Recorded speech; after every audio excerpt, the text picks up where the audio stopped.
Prep Joy current affairs में आपका स्वागत है।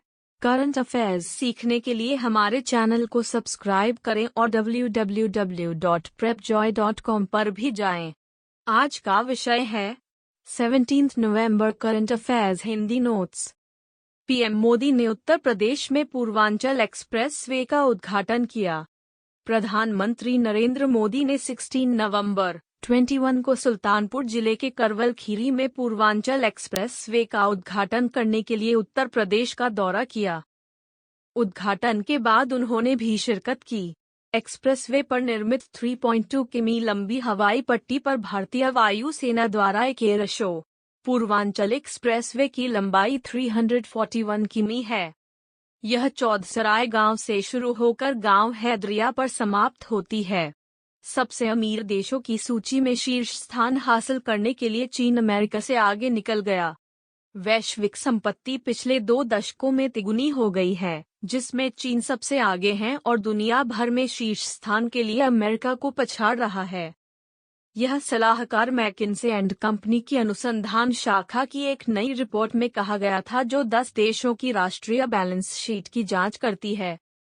दुनिया भर में कुल संपत्ति 2000 में $156 ट्रिलियन से बढ़कर 2020 में $514 ट्रिलियन हो गई। चीन में लगभग 1/3 वृद्धि हुई। संयुक्त राष्ट्र ने शोम बिशॉप को भारत में रेजिडेंट कोऑर्डिनेटर नियुक्त किया।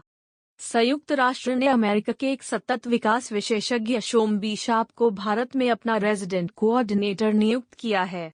विश्व संगठन के भीतर उन्होंने हाल ही में आर्मेनिया में संयुक्त राष्ट्र के रेजिडेंट कोऑर्डिनेटर के रूप में कार्य किया। संयुक्त राष्ट्र में शामिल होने से पहले उन्होंने जिम्बाब्वे में अंतर्राष्ट्रीय गैर लाभकारी केयर इंटरनेशनल के साथ विकास में अपना करियर शुरू किया। राष्ट्रीय प्रेस दिवस 16 नवंबर। एक वैधानिक और अर्धन्यायिक प्रतिष्ठान भारतीय प्रेस परिषद को स्वीकार करने और सम्मानित करने के लिए हर साल 16 नवंबर को राष्ट्रीय प्रेस दिवस मनाया जाता है। भारतीय प्रेस परिषद की स्थापना 16 नवंबर 1966 को भारतीय प्रेस द्वारा प्रदान की गई रिपोर्ट की गुणवत्ता की निगरानी के लिए की गई थी। भारतीय प्रेस परिषद ने इस अवसर को चिन्हित करने के लिए मीडिया से कौन डरता नहीं है विषय पर एक संगोष्ठी का आयोजन किया।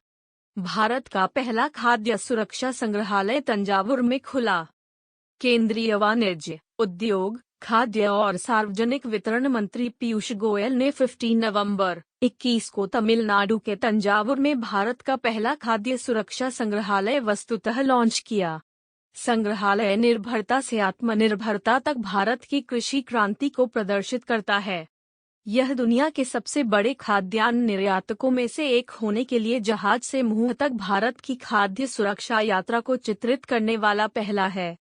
मोहम्मद बिन जायद ने फ्रांसीसी गणराज्य के सशस्त्र बलों के मंत्री की अगवानी की। संयुक्त अरब अमीरात सशस्त्र बलों के उप सर्वोच्च कमांडर शेख मोहम्मद बिन जायद अल नाहयान ने फ्रांसीसी गणराज्य के सशस्त्र बलों के मंत्री फ्लोरेंस पार्ली की अगवानी की। रास अल खैमाह में संपन्न संयुक्त अरब अमीरात और फ्रांस के बीच एक संयुक्त सैन्य अभ्यास के रूप में बैठक आयोजित की गई थी। ड्रिल 24 अक्टूबर 2021 को शुरू हुई। भारत को उत्तराखंड के अल्मोड़ा जिले में पहली घास संरक्षिका मिली। उत्तराखंड में रानीखेत के कालिका वन अनुसंधान केंद्र में भारत का पहला घास संरक्षण केंद्र स्थापित किया गया है। केंद्र में घास की लगभग 90 प्रजातियां उगाई जाती हैं, जिनका वैज्ञानिक, पारिस्थितिक, औषधीय और सांस्कृतिक महत्व है। अपने पौष्टिक अनाज और मिट्टी बनाने के कार्य के कारण घास सभी फूलों के पौधों में सबसे अधिक आर्थिक रूप से महत्वपूर्ण है। अंतर्राष्ट्रीय सहिष्णुता दिवस 16 नवंबर। 16 नवंबर को प्रतिवर्ष अंतर्राष्ट्रीय सहिष्णुता दिवस के रूप में मनाया जाता है। इसका उद्देश्य संस्कृतियों और लोगों के बीच सहिष्णुता का निर्माण करना है। यह तब से मनाया जा रहा है जब से संयुक्त राष्ट्र ने 1995 में सहिष्णुता के वर्ष को चिन्हित किया था।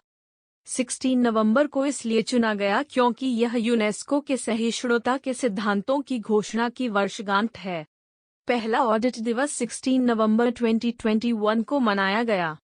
पहला ऑडिट दिवस 16 नवंबर 2021 को भारत के नियंत्रक एवं महालेखा परीक्षक CAG कार्यालय परिसर में मनाया जाएगा। पीएम नरेंद्र मोदी इस कार्यक्रम को संबोधित करेंगे। CAG की संस्था के ऐतिहासिक उद्गम और शासन, पारदर्शिता और जवाबदेही में इसके योगदान को चिन्हित करने के लिए ऑडिट दिवस मनाया जाएगा। रूस ने भारत को शुरू किया S-400 मिसाइल सिस्टम की डिलीवरी। रूस ने सतह से हवा में मार करने वाली S-400 मिसाइल सिस्टम को भारत को सप्लाई करना शुरू कर दिया है। इस प्रणाली के मिलने से भारत की मारक क्षमता और मजबूत हो जाएगी।